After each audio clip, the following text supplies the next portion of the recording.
hell yeah tier because I just don't feel like this year was like past years where we had 1, 2, or maybe even 3 instant classics. So instead, we're just going to start with hell yeah, like pump that fist. That movie was fun. It may not work for everybody, but it mostly worked for me. Pretty dang good is like to a lesser extent. Maybe it's in your like top 10 or it's fringing on your top 10. You mostly enjoyed what you got out of it if there were maybe a few problems. All right, all right, all right. It's not just an ode to Matthew McConaughey. That's me saying, you know what? For these movies, for everything that was in the movie that I enjoyed, there was another component that I was like, nah, it doesn't quite work. And they kind of just mixed each other out. Pretty dang bad. Obviously, is a movie that's pretty dang bad. It's not god awful. It's not like that movie was offensively bad, but it definitely had more things going against it than it did for it. And then, of course, hell no, is a movie that you were almost convulsing with anger because you can't believe you wasted your money or your time on watching that piece of garbage. All right, let's get started. Oh, and we're starting off on the wrong foot. We're going to go with Skinamarink here, and that's going to be our first hell no. Now, look. It's the definition of a love-hate movie, or in this case, a hell yeah or hell no movie, because it's so different. There's not really like a traditional structure or much structure at all to this movie. There's no real narrative. There's not really characters. I mean, there's like 2 children wandering around, but you get a bunch of fixed images. You get a lot of white noise. You get like a kind of snowy picture at times, and that's supposed to be enough to unsettle you. And maybe it would have if it was 7 minutes and on YouTube, but instead, this was something I had to stream and watch on my TV. It took 1 hour and 40 minutes, and it started feeling like I was at Guantanamo, and they're trying to get answers out of me. And I was like, you got the wrong guy. I don't know what to tell you. I would tell you at this point if I could. Just please stop playing Skinamarink. Oh, God, no, really. I had a freaking fever, and I had the chills, and was sweating, and also burning up at the same time. And I started to hope I would succumb to it because I was 1 hour and 20 minutes in, and I had no idea what else we could possibly have to watch from Skinamarink for 20 more minutes. So, props to you for being brave and bold, but the problem is with being brave and bold, you don't always just get praised for it. Sometimes you get taken to the woodshed for it, and this is not what I want out of a film. The Nun 2. I really wish I could put The Nun 2 into all right, all right, all right. I'm going to put it into pretty dang bad. And it started with such promise, and I will give the director this. He keeps improving and making major strides forward. I thought that from the Nun movie to The Conjuring 3, The Devil Made Me Do It, to The Nun 2, it's like he just keeps getting better and he's starting to get more confident, he seems. He's whipping out new tricks. And the scares were there in the first act of The Nun, to where I was like, oh, they're actually trying to make Valak scary again. They're trying to deliver on the promise of its first appearance in The Conjuring 2. The problem was, as the movie went on, I quickly realized, oh, we are just going to drive back into the same old bag of tricks. We have to come up with a conclusion for this movie. Our good guys have to win. And so we get to this part of the movie in the third act where all of a sudden Valak forgets how imposing and menacing and powerful it was at the beginning and how it set people aflame like it was nothing. All of a sudden Valak can't do that against this familiar foe who it wants to triumph over more than anything. Just makes no sense. It was just kind of like there because the plot demanded it. And also these protagonists, they seem like they don't know what to do with them at this point. It's just like, hey, it's a familiar face. The Farmiga sisters, woo, The Conjuring. They're not really giving them much to latch onto. I can't tell you anything about this person at this point. And I just felt like the movie let down Valak after how scary they set her up to be in the beginning of the movie, how good the cinematography was in the beginning of the movie. It just devolved into CGI direct by the end. Talk to Me. All right, cool. Now we're talking. Talk to Me is going to be a hell yeah. I'm pumped. There's a Talk to Me 2 that has been greenlit. This is how you do a paranormal demon horror movie. Because usually we see these and everyone goes, oh, another one of these. Can we just retire these? Aren't they all the same? And those were my fears. When I saw the trailer and it had all these little blurbs hyping the movie up, I was like, but how? It looks like just another Blumhouse like Ouija board type of movie, except they swapped out the Ouija board for the little hand sculpture. And then I was like, well, if the hand sculpture works and you can see demons or hell or death, the other side or what have you, and it makes your body do this and it looks painful, why would anybody do it once, let alone twice? And then I watched the movie and I was like, holy shnikes, this script is beautifully done. They've thought about everything you could come at this movie with, and they've handled it with what unfolds on your screen. And I just thought it was a very smart movie. So a lot of my qualms, I got really rewarding answers. So like, why would anybody engage with this thing? Once, Well, they're young people and they're at a party and everyone else is doing it. And they're coming out unscathed. You don't want to be the pussy. You don't want to be the person getting mocked and made fun of. Sure, I'll do it once. What's the worst could happen? Might be fun. Why would you do it twice? Because you're like, well, if you're this character, I'm dealing with loss and I feel lost in this world. And I'm just kind of down. That was such a rush and such a release from everything I've been feeling. And nothing bad really happened. I need that rush again. And so you start to kind of set these parallels to like hard drug use and things of that sort. And you go, holy shit. This movie is scary from like an existential side of things, from a thematic side of things, and then from an actual just like what is on your screen. And at moments, it's unexpectedly brutal and grotesque. So Talk to Me definitely deserves to be in the hell yeah. Knock at the Cabin. Knock at the Cabin, you're going to be our first all right. Not a poorly made movie by any means, a very well acted movie, an interesting concept. I tend to believe the book has to be better, and it's probably a really good read. I just felt like Shyamalan, I hate to say it. I'm glad he didn't feel he had to put a twist in the end of his movie, but it maybe needed it because it was just a little lackluster by the end. And that's so much promise in the beginning to where we have this weird foursome breaking into the home, taking the family hostage, talking about the end times, talking about a great sacrifice needing to be made, and just get your mind churning. And you're like, whoa, where are we going to go? What's going to happen? What would I do if I was in their shoes? And then by the end, you're like, oh, wow, just some kind of matter of fact, huh? That's it? It feels like we're missing some pop. It looks like we're missing the movie magic. And sure enough, as the months are going on, I just feel like this movie gets hazier and hazier in my mind. It's not one that really offered up anything that stuck with me. Cocaine Bear. Cokie the Bear, you're joining Knock at the Cabin, and all right. Now look, if you wanted grisly violence, you're going to get grisly violence. And I mean that from the standpoint of it is a bear hurting people, and also that it is heavy gore, heavy carnage candy, and that is the best stuff in this movie. I would compare this to like an American-made kaiju movie in which, you like all the stuff with Godzilla, but you spend way too much time with these dipshit human characters you don't care about. And what made it worse for Cocaine Bear was the movie is very much leaning into comedy, but a lot of the people in this movie aren't funny. They aren't giving very funny things to say or do. And you spend so much of the runtime with them. And there's so many different subplots that are all supposed to meet up at the end. And if you don't care about 3 separate subplots, it's really frustrating, especially because all the bear stuff is cool. You're like, holy shit, the bear just dive bombed into the back of an ambulance and went ham. Or the bear just stalked this cabin and then took people down in the bloody fashion that like Jason Voorhees might. Can we just do more of that? At this point, I don't even need a story, Cocaine Bear. Just embrace that you're a silly, crazy bear movie where the bear's on drugs and just going berserk. And let's just do that. Stop trying to do all this other stuff because it ain't working. Renfield. Another all right. Look, I loved everything Nicolas Cage in this movie. I loved everything that Holt did as, the young Renfield and how they kind of poked fun at this very toxic relationship. I thought that was a fun, fresh take on Dracula. And when they superimpose Nicolas Cage into all those famous Bela Lugosi Dracula moments, that was such a wonderful way to start the film. I also love the effect work on Cage as he hasn't fed in enough time, and so he starts to deteriorate. I thought that looked gnarly and impressive. It's all the other stuff, though, that really kind of hamstrings the movie to where I'm like, it's a very boring early 2000s, like corrupt cop plot line. Feels a little too silly at moments. Some of the acting could have been better from some of the supporting characters. And I was like, oh, man, I feel like this movie could have been fantastic. And there's just a few things holding it back. Mainly, I guess, the CGI blood. If this could have been a little bit more realistic in its approach, it would have been great. I love all of the butt kicking going on. But the fact that in this universe, if you get like a pinky lopped off, it's just going to ooze giant blobs of pink goo. That's very off-putting and kind of took me out of it. Now, the Boogeyman. Man, I kind of want to put this in pretty dang good. I like this a lot more than most people. But I'm going to say all right.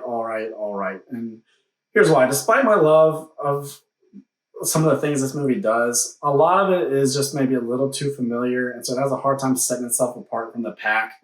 And so I think that's why a lot of people didn't enjoy it. Because they're like, well, if you've seen paranormal movies or you've seen a lot of jump scare movies, you've seen all these scares before 1,000 times. To which I say, that's fair. But for me, I felt the director crafted those scares beautifully. I thought they were ingeniously done to where it was always a little bit more impactful. It's kind of to me like with The Conjuring, but well, I've seen all this in a ghost movie before.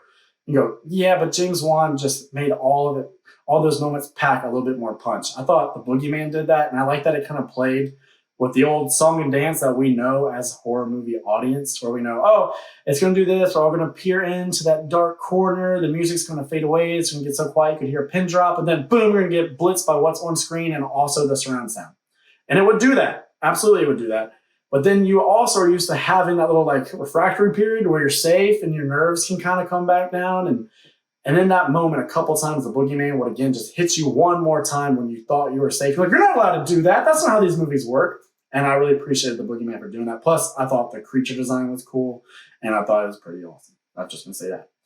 VHS, the newest VHS movie, it's going into hell no. And I hate to say it because I'm usually a pretty ardent defender of this little franchise. I think the first VHS and the second VHS gave us segments that are some of the scariest shit we've seen in horror in the last like 10, 15 years. And this one lacked that. It didn't have anything that really stuck with me. And it definitely had segments that I felt like I was having my teeth pulled. They were painful to get through. They just did not work for me. And it's starting to feel like we're pushing these movies out a little too fast. We're doing one every year, and maybe we don't need to. Maybe we need to revitalize the concept, do something different with them than just doing something from the 80s or 90s every year and just pumping them out. Because it felt uninspired, it felt boring, and it's kind of grating at times. You know what else was grating? The Meg 2. Holy shit, hell no. Hate to say that because I'm one of the few people who will get on camera and say, I like Jason Statham action movies. And I had a damn good time with the first Meg movie. So if the Meg 2 had really been, just from the jump to the finish line, about Jason Statham on a jet ski, I almost said ski duty, I don't know what that is, on a water ski with a harpoon gun going against like 3 humongous sharks, I would have been very pleased and I would have got my money's worth. Instead, I got a very overlong, bloated movie with all these different subplots about crap I did not care about, introducing weird little CGI dinosaurs, and they do that from the beginning. So I was like, am I in the right theater? Like, is this auditorium correct? Oh, this is the Meg 2. Uh-oh, this isn't a good sign. And it wasn't. It's kind of boring in some spots. Pacing is really bad, and then it's just offensively stupid. And yes, like I said, I wanted a stupid action movie, but you can be too stupid for your own good, especially when you go out of your way to establish the rules of the sea. And so you have a character who's in all this high-tech gear to protect them at the bottom of the ocean, and then the glass on their mask cracks and their head instantly explodes. All right, I'm fine with that. That makes sense. But it doesn't make sense then 20 minutes later when Jason Statham's in the same situation, but he has to go out and do the walk without any gear whatsoever. And he pretty much goes, well, it's mind over matter. I don't mind, so it don't matter. So all this pressure that should just, make me just like that, I'm just going to get a little tiny nosebleed. That's this movie for you in a nutshell. Totally Killer. Am I going to do it? I'm going to do it. I'm putting Totally Killer into hell yeah. I had such a good time with this movie. I did not expect to have such a good time with an Amazon Prime slasher movie, but I'm a Scream fanboy, and this felt very on brand with Scream. It's one of these movies where they take the beloved concept of another beloved movie, I guess I was trying to say, and then marry it with the slasher genre, and you get this little baby that is Totally Killer. Now, this took on the sort of Back to the Future type of thing, and I thought it did a great aplomb. I loved how smart and witty and clever and sharp this script was. I like that it really took to task the 80s and how offensive we were and insensitive we were and the way we talked about certain groups or we just talked to one another. But at the same time, this is a movie where a daughter has to go back in time to save her parents. And she's being made fun of too by the movie because she's a little too sensitive. She's trying to champion all these groups that maybe don't need her to champion them. She's a little too try hard, maybe a little too gentle, a little too soft. And so it's really funny to see those things play off one another in this concept to where this girl, how some people only think of their parents as my parents. They're my nerdy old helicopter parents. They're not real humans.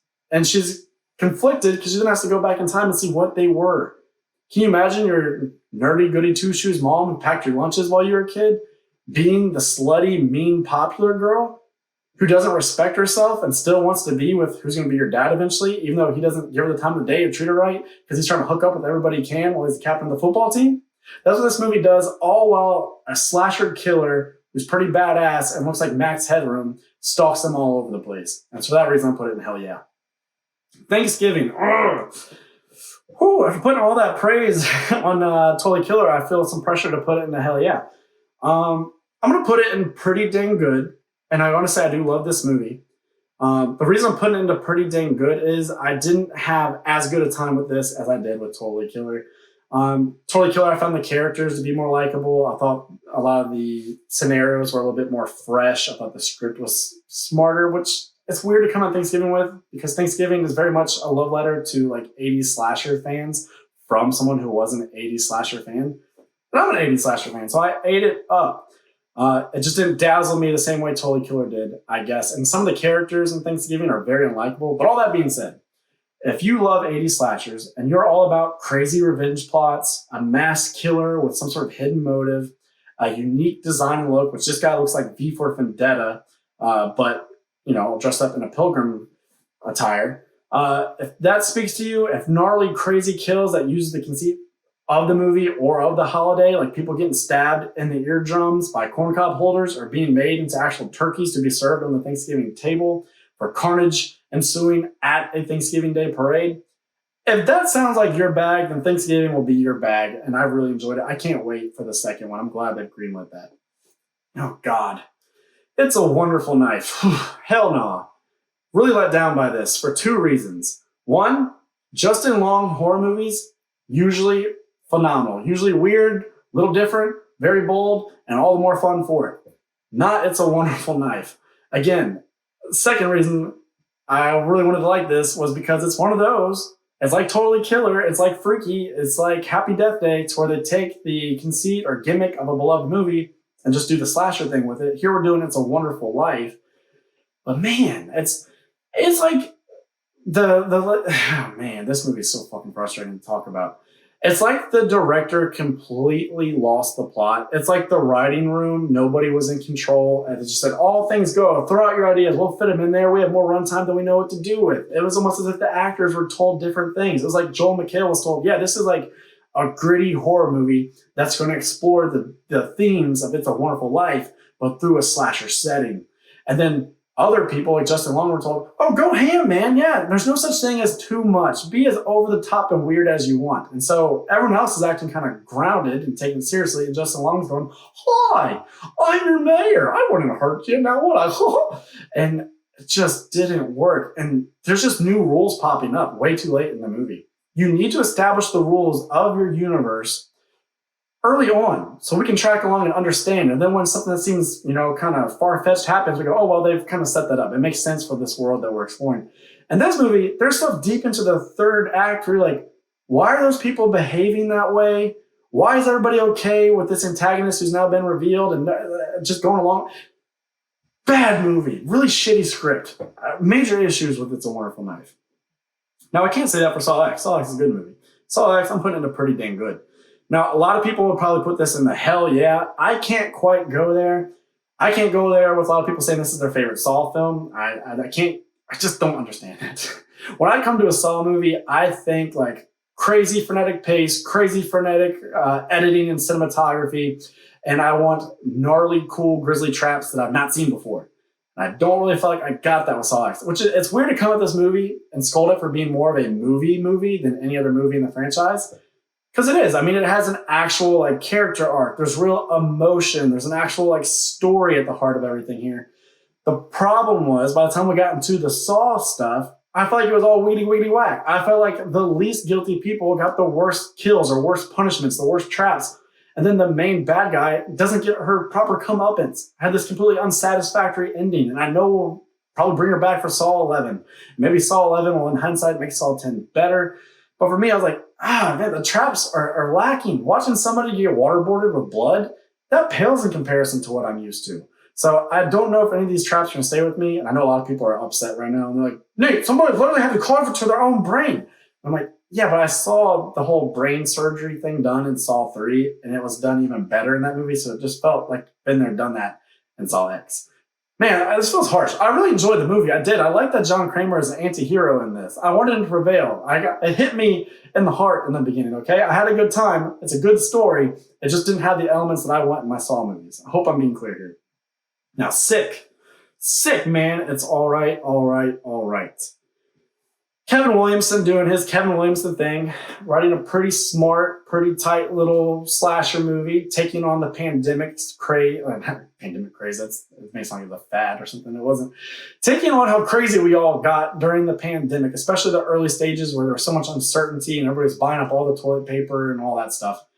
And it really takes to task people on both sides of the line, because let's face it, it was a very divisive time. And it's just goofy fun. The reason it's only an all right is that even though the movie has like a fun breaking and entering and chasing at the beginning, and then in the third act, there's all these crazy over the top moments that ended up going viral to where I have people who aren't horror fans sending me clips from the movie and be like, have you seen this shit? This looks fun as fuck. The second act just seems to go on a little too long, and it's very mundane and dull and boring, and the characters are not memorable at all. So when I think like, hey, I'm gonna watch a slasher movie tonight, I think I might forget the existence of Sick. All right. Insidious, The Red Door. Hot take! I'm putting it into pretty dang good. Yes, let me explain myself. To all the detractors, could it have been scarier? Yeah, I'll give you that. But I love the first Insidious movie. It's so important to my fandom. I love the Lambert family, and I love the themes of the first movie. I love that Josh Lambert, all his life, has been dealing with these demons and running from them, failing to face them. And even when things are going oh so wrong in his home and his wife is pleading with him for help, he's not at first willing to do the work and to look inward and to, really get in touch with all this stuff. It takes some real convincing. And then when he finally does, and he has to go into the further and square off these demons, stare them down to rescue his family and to save himself and to save his son. We then go into the second movie and more stuff happens, and we go, okay, now it's time to have the son and the father repress all this to make them forget it all. And it's like, wow, that really does just kind of poo-poo all over all that beautiful stuff in the first film that I love so much. So while other people love Insidious 2, I always had major issues with it. And I thought that this really corrected a lot of those issues, and I thought it brought that story arc to a much more satisfying and intelligent conclusion. And I thought the cinematography was rich and beautifully dark. And I thought Ty Simpkins really wowed me, because I was like, I've not seen him in anything besides when he was a little boy in the first two Insidious movies. How's his acting going to be? It's going to be stellar. The dude was great in this. I really enjoyed the movie for what it was. When Evil Lurks. A lot of people are going to tell you this is, in this instance, a hell yeah type of movie. For me, I'm going to put it into pretty dang good. I'll get the bad out the way here first. Look. I don't like when people say, I can't watch horror movies. All the characters are so stupid to make bad decisions. And this movie was doing so good, and it was being so daring and so unnerving. And then in the end, the character who has been gifted, this person who understands the realities of the situation, understands these demons they're up against, understands what the demon wants and how it makes that happen. And I feel like she gave him a get out of jail free card to where she's the expert, and she's been right this entire movie. For as long as we've had her, she's been right. She's been the expert. And just, he doesn't go with what she says. And I'm like, why, man? She's in there yelling at you to do something, you do the opposite. And I don't want to spoil what happens as a result of that, but it made the conclusion feel oh so unearned. And I already had issues with this protagonist because he is estranged from his ex-wife and children, to where you're kind of wondering, like, what is going on there? And I already had some barriers with this character because it is a foreign film, and I was reading subtitles, mind you, that I speak some Spanish, so I was doing my own translating to what I was hearing. I was like, that's kind of a weak translation. That doesn't really get to the core of what he actually was saying there. So other times when I couldn't understand the Spanish, I was reading the subtitles, I was like, I wonder if this would hit a little harder if it was a different translation. Just little things for me that maybe other people didn't have those issues. I will say, no one is safe in this movie. Evil truly does lurk. Man, woman, child, and dog can all get it in this film. And there are some moments that are just very scary and very dark. Scream 6. Hell yeah. If you've watched the channel before, then you know I'm a big old Scream fanboy. I love me some Scream. I love me some Scream 6. Yes. Everybody wants to get angry in the comments and tell me, dude, the third act is so stupid. This movie is Paul, this and that. You are correct. I am not disputing that. What can't be disputed is my own personal enjoyment with this film. But I went to see it, and then 2 days later, I was like, I gotta go see it again. And then like 3 days later, I was driving, like, dude, I was on such a high watching that movie. I had such a good time with Scream 6. It did so many things I've always wanted a Scream movie to do, and it was so high octane. Ghostface was so tactical and precise, and the way he took people out. And yeah, The third act is like at times like, oh my God, they're doing this. They're really going for it. Holy crap, that is camping over the top. It actually now kind of adds to the enjoyment. I know to expect it. I know to look for it, and I anticipate it now. I love Sam Carpenter. I love that character. I love that she's the final girl who has the genetics of Billy Loomis, one of the original Ghostface killers, and that makes her so fierce that she's often more of a badass and a more bloodlusting killer than even the killer she's going up against. It makes her a very unique final girl. I love rooting for the core fucking four, man. I am so sad that they're going away because of all this nonsense with the studio. But that being said, it kind of redeems issues I did have with the movie. Because if they are all going away, we're not getting any more of this storyline, then I'm glad that they all survived and get to ride off into the sunset nicely. Oh, man, my heart's torn out that we're not getting another one. Let's move on before I get to the boo-hoos. I was like, what does all die first? The Blackening. I'm going to put it into pretty dang bad. And that feels intense. I wish I'd named that something else now. Look, I was anticipating this movie more than anybody else I knew because I love the scary movie parody movies of the early 2000s. Those were important to my formative years and to like my sense of humor. And this movie just wasn't as funny to me. At moments, it had some belly laughs. Other moments, I was like, oh, God. Such one-note humor. Saw that punchline coming from 3 miles away. So it is without a doubt a movie of peaks and valleys. I will say if you are on the fence about checking it out, go ahead and do it. You might get more out of it than me. I will say that when they are locked in the room and forced to play The Blackening, this board game, and these black characters are forced to answer African-American trivia, that is the funniest segment in the movie. That stuff was actually super smart and really clever, really hilarious. It's just a lot of the other stuff, like the conclusion, man, way too much, way too goofy, way too silly. So I had some problems with this one, and it didn't give me what I was hoping for. No One Will Save You. Now that gave me what I was hoping for, and I didn't even know what I was hoping for. I didn't know what I was going to get with this. There was just buzz going on about this Hulu alien movie. And I was like, I love alien movies. We don't get enough of them. We got a pretty dang good one here. Now, like, I love movies like Dark Skies. It's like an alien movie mixed with Poltergeist, and just no one talks about it. So the fact that so many people were talking about this movie, and it stars Caitlin Devers, a girl who I've enjoyed her acting and her chops since she was on like Last Man Standing, and she just keeps getting better and better as an actress. I was like, oh, this was like a perfect storm for Nate. I got to check this out. And so the movie starts. There's almost no dialogue. And it made me go like, what is going on? Are we really going to do it? That seems try hard. That seems like an artsy-fartsy choice, and I don't like it.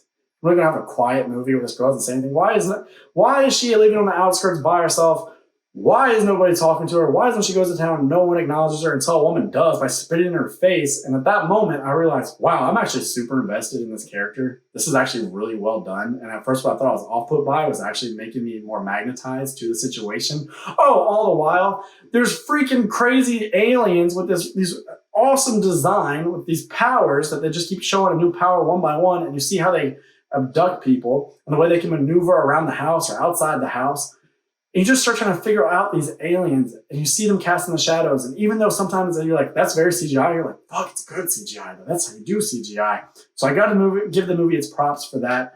And ultimately, the deciding factor, I think, for people with this movie is going to be the third act. Because in the third act, man, they make a bold choice. And you're either going to go, that's too artsy-fartsy, I don't like it, you put a bad taste in my mouth, and that's what I have to go out on. Or you're going to be like me and go, oh, that makes a lot of sense for this character and all the things I was asking about her and why this movie was done the way it was done. Now it's coming together. And now her conclusion and how she feels about that conclusion makes all the more sense to me. And now I'm thinking about a lot of things outside the movie, and I really enjoyed it for that. Megan. Oh, Megs. Oh, Lord. I'll be kind. I'll put you in all right, because you talked to me on Twitter that one time. No, really, like when they were marketing this movie, you could go on Twitter and at Megan, and she would send you direct messages and weird gifts and things. It was kind of creepy and fun. Unfortunately, the movie for me wasn't that creepy and fun. I did a trailer reaction of this movie, and basically my takeaway in that reaction was, love the trailer. Man, that looks fun. Love all the TikTok dancing. Love how off-putting, kind of uncanny valley this girl doll is. Please don't let this just be a highlight reel of all the good stuff in the movie. Please let there be more dancing, more fun kills. And there wasn't. All the good stuff that got your butt in the seat was shown in the trailer, and there was nothing more for me. And it's kind of head-scratching in that, because the good guys in this movie are a little girl who, it should be easy to care about the safety and well-being of a little girl anyway, but she lost her parents through a tragic accident, And now her relative is going to take her in. So you should be able to care for that woman because she's clearly doing the right thing and trying her damnedest, even if she's not prepared to be a guardian. You should be able to easily latch on and feel something towards these people. But the way they are written is so bland. And I just couldn't latch on to them at all. And then the kills, you're like, all right, cool. Maybe it's getting interesting. Boom. We'd cut to something else. We'd smash cut. We'd go to black, whatever. And I'm like, oh, man. All right, Megan, I see you for what you are. You're like a cool introductory horror movie.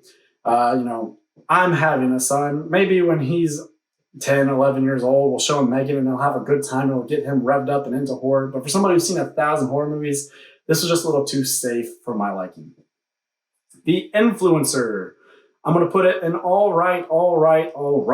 Now, you may not be familiar with this movie. This is a Shudder movie, and it's essentially like single white female, which is the first of my problems. Is it felt very derivative. It felt like a story I've seen a lot of times. I will say I've seen it done worse, but I've definitely seen it done better. The little hook here is that this time around, the single white female thing is done like in the digital world, to where an influencer goes abroad. This girl kind of takes a liking to her, befriends her. Next thing you know, it's trying to like incapacitate her and take over all of her social media channels and use the technology to kind of like do deep fake stuff and live her life and profit off of what this woman has set up with her social profiles. Good idea. Okay execution. You know, it was like, all right, smart, well written, not that entertaining, not that scary, definitely not that thrilling. A lot of people seem to love this movie for kind of the vibe and the aesthetic, if you will. They like all this sort of lo-fi music that's playing. They like the pink and the violet lighting. For me, I just needed more from this story that felt a little too familiar for me.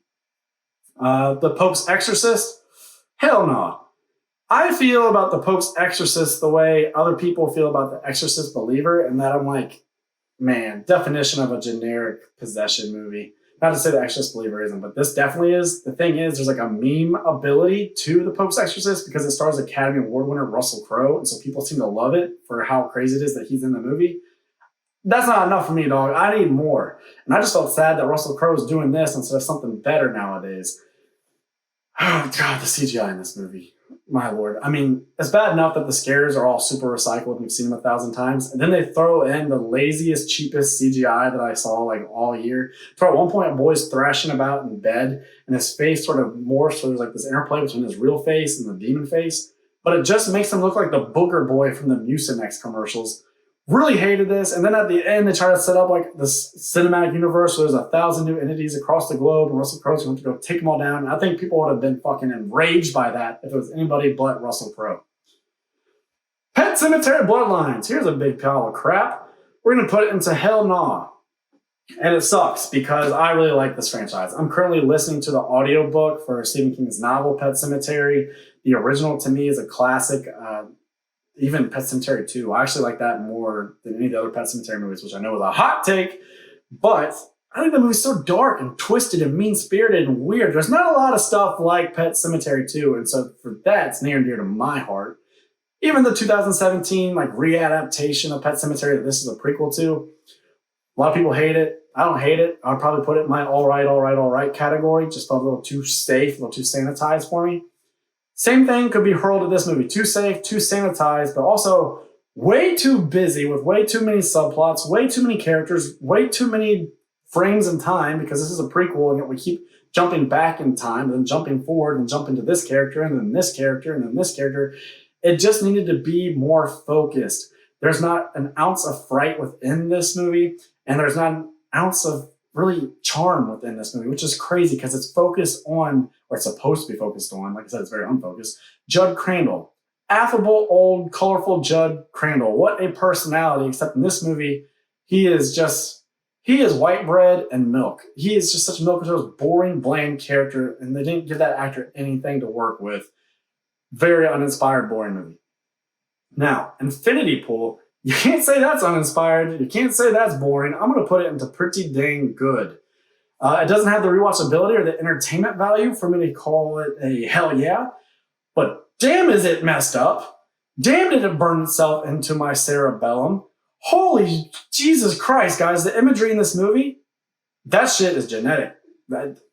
From David DeBrain and the Cronenbergs know how to unsettle you, to unnerve you, to make you want to grab the barf bag. There's all sorts of nipple splitting terror in this movie. You heard me right, nipple splitting. And the movie just has these really dark, heavy themes about mankind. And that a lot of times we want to say, eat the rich. We want to blame them for all of our problems. And the movie pretty much goes, okay, but what if you weren't rich and then all of a sudden you were, and you were granted power and anonymity? Would you lose the fiber of your moral being? Would you lose touch with your values? Would you do things that you wouldn't do in your current situation? And I thought that that was pretty well done. I thought that was provoking, and I thought that it made me think about some things about life that may be true, even if they are hard to swallow. And again, just good Lord, if you're one of those people, like I have a cousin who did this, who's like, Nate, I want to watch a horror movie, but make it worth my time. It can be something I've never seen before, something kind of like gets under my skin, weirds me out. I was like, yeah, I can. Watch Infinity Pool, Bubba. There you go. That is how I would sell Infinity Pool to you. Haunting in Venice, I'm going to put it in pretty dang bad. Just boring.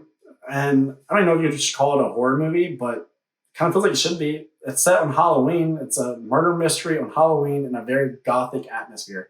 The movie's so bland and dull, and I figure out the mystery. So that's obviously not great. These are not great things for a mystery movie, but I would say the cast is fantastic. Shocked to see Tina Fey in this, and I thought she was actually really, really good. What saves it is the way the movie is shot and how lush it is and how badly it made me want to go and walk around this kind of gothic Venice building, or Venetian building, I should say. It just looks so damn good. It's like an eyegasm. It's just, I wish there was more to latch onto. I wish it was more riveting. I wish I cared more. Like I said, that cast is great. And so you have a couple of characters you really enjoy spending time with when they're on the screen. But you have a whole host of others that you don't. And so you spend a lot of the runtime longing for better. Five Nights at Freddy's.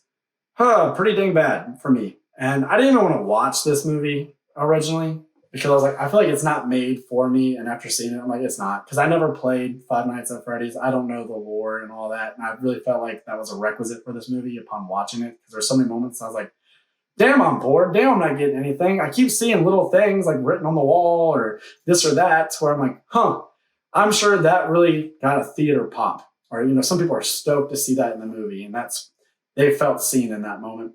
Me, I was just kind of checking my watch like, man, is this really like an introductory horror movie? This is supposed to be for young people? Because this feels so dull. And so without the knowledge and love of the original IP, this didn't give me a whole lot. It made me want to go watch Willy's Wonderland, which is like the knockoff brand of Five Nights at Freddy's, but it features Nicolas Cage and a lot of wacky zaniness and way more imposing, fun animatronics. I thought the movie was way more visceral, and it just had more energy to me than Five Nights at Freddy's did. I didn't get much out of this at all. I'm glad Matthew Lillard is back. I'm glad he's getting introduced to a new era of horror fans. But man, for me personally, not a lot to like here. The Exorcist Believer. It'd probably be in hell now for a lot of people. I get it. I do. I'm going to put it into all right. I'm not as high on this as when it first came out. I was one of the few people who had a good time with it in theaters. But I think it's because my expectations were in the absolute cellar with this one. And so when I got kind of like a movie that looked really good at certain times, and we got a new demon that wasn't Pazuzu, and I actually was like intrigued by that demon and the way it worked, that this demon presented a choice to the parents where it was like, which girl are you going to save? To me, that reminded me of one of the parables in the Bible to where two women are claiming guardianship over this child. And so they go to the king and he gives them sort of like an ultimatum that really tries them. It reminded me of that. So I felt like we were working off some stuff that actually is in the Bible. Just maybe some people hadn't read that before or weren't knowledgeable of that. I felt like we kind of messed with the whole foot washing thing. There's a lot of stuff in this movie about the demon and these girls' feet that I was like, okay, I can see what you're doing there. I feel like there was a little bit of research done. I love the sort of relationship between this demon and Pazuzu. If you go research it, so I was like, we've got to explore that in the sequel, right? And I couldn't wait for it, but nobody else is interested, so we're probably not going to get that. I thought the two young girls were fantastic. I thought they poured their souls into this. I thought Christopher Nelson made them look really cool and gnarly. I like that it was like a spin on the original Reagan look, but he didn't just completely steal the look. He made it his own and made it modern. I thought Leslie Odom Jr.'s character was very likable, and I was interested in his story, and I felt bad for him. I thought his neighbor, the nurse, I thought she was fantastic, and I thought she was a strong character. Could have been scarier. And then, of course, the patriarchy line. If you fucking detest this movie for that, or you feel like at the end it was the religious Avengers, I don't necessarily feel that, but I understand that argument. The patriarchy line's unforgivable to me. Like, that just didn't need to be in there. And the fact that if you cut it out of the movie, it doesn't change freaking anything, tells you it just shouldn't be in there. And that makes me almost want to put it in pretty dang bad because it is disrespectful to the original and to the characters. I will give you that. But all in all, for me, I'm like, man, I don't love the movie. It's all right. It's not the worst Exorcist movie. A lot of people say that. Exorcist 2 Heretic is worse. Those prequel movies are worse. For me, I would say The Exorcist, The Exorcist 3, The Exorcist TV show, The Exorcist Believer, and then the prequels, and then Exorcist Heretic. All right, Evil Dead Rise. I'm going to put it into pretty dang good. Now, honestly, it's my least favorite Evil Dead movie, but hey, you're up against it when you try to compare it to those Evil Dead movies. This one just wasn't as funny or creative as some of those other movies. It also wasn't as terrifying to me as some of those other movies. But if it didn't have the connection to that IP, this was just a possession movie, I think I would be like, whoa, wow, they really went for it. That movie's savage. What a cool fucking possessed woman. How dark to make the mother of these children the antagonist. Wow, what great casting. Alyssa Sutherland, that's an inspired choice. She has these great big eyes, this large, long mouth, this shit-eating grin, these long, lanky appendages that make her just freaking pop on screen and make her a great Deadite. And like I said, the idea of a mommy Deadite is fantastic. And the fact that she's squaring off with her sister, who just found out she's going to be a mom, and so she's trying to care for the baby in her body while also caring for her niece and nephews from their mother, and they're locked up in this high-rise apartment. That is all really cool stuff. I wish they had done more with the apartment. I wish the movie was a little bit more intense, a little bit more terrifying. But that being said, it's still way more intense, way more gnarly, way more gruesome than so many other movies this year. It's pretty dang good. All right, The Last Voyage of the Demeter. I'm going to put it in all right. I enjoyed this movie more than a lot of other people did, but I was kind of primed for it. I had been watching a lot of vampire movies before this. I was getting caught up on all vampire movies I hadn't seen. I actually read this chapter of Bram Stoker's Dracula, and so I was ready to go, man. And so having just read it, I saw where they did a faithful adaptation. I saw where they kind of did their own thing, and I often thought that it was a really good choice to do so. I thought that this kind of more feral, beastly version of Dracula was a lot of fun. I love seeing him stalk in the night along the ship. I thought the fact that the ship was thrown into this maelstrom at sea, that creates isolation and a type of trepidation you might not get in other settings. But it's not like it's such a whirlwind of events that it's so high octane that I had like the utmost fun with it, and I can promise you will too. And for that reason, I'm like, you know what? It was a good time. Solid movie. Not a great movie. There's definitely better Dracula movies. There's definitely better vampire movies. There's definitely better movies where like a slasher takes people off in a one-by-one type progression. But it's fun nonetheless. It's good. Cobweb, our last one of the day. We're going to put it into Hell Yeah. Giving us 4 Hell Yeah movies for the year. Look, I'll be honest. I think on rewatch, I might find more plot holes with this movie, but it doesn't even matter because I'm so thankful for that first-time watch experience. This was a ride, and I never knew where we were going to end up. And I watch so many horror movies, and unfortunately, I almost always know where we're going with things. I was constantly guessing and second-guessing my own ideas. And so a lot of it has to do with the performances by the parents in this movie, by Homelander and by Lizzie Kaplan, to where they just bounce off one another, and they'll slant their eyes one another or away from one another. Just so many little choices, or like the dialogue. There'll be one word that anybody else would have said this, and they'll say this, where you go, what is going on here, man? Like, who do I trust? Is this child at the heart of things safe? Is there something paranormal at play? Is it just the parents? Is this just a grounded story about 2 abusive, sicko parents? And then you find out something bad happened in the neighborhood in the past. Like, oh, is there something actually out there? And they're just too poor to move, maybe? And so they're trying to keep their kid safe, and so they're kind of helicoptering over him and just maybe a little too over the top, but they have good intentions. And then other moments you're like, maybe it's just the mom. Maybe the mom's the bad one. She's creeping me out. I don't know why she's doing that in the middle of the night. What the fuck's going on? And other moments you're like, no, she seems like she may have mental health issues, but she seems to really love this boy.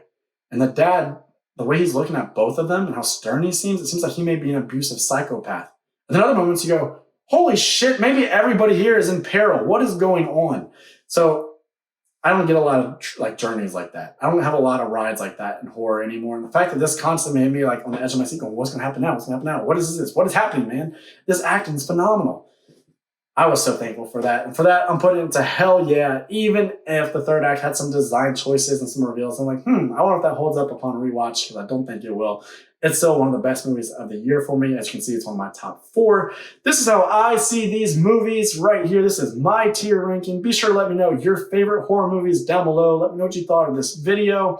And if you enjoyed it, hit like and subscribe, because I'm doing a lot of cool stuff in 2024. One more big ask for you, though, before I go. Please have yourself a great day. I'm Nate for natemareflix saying that's a wrap.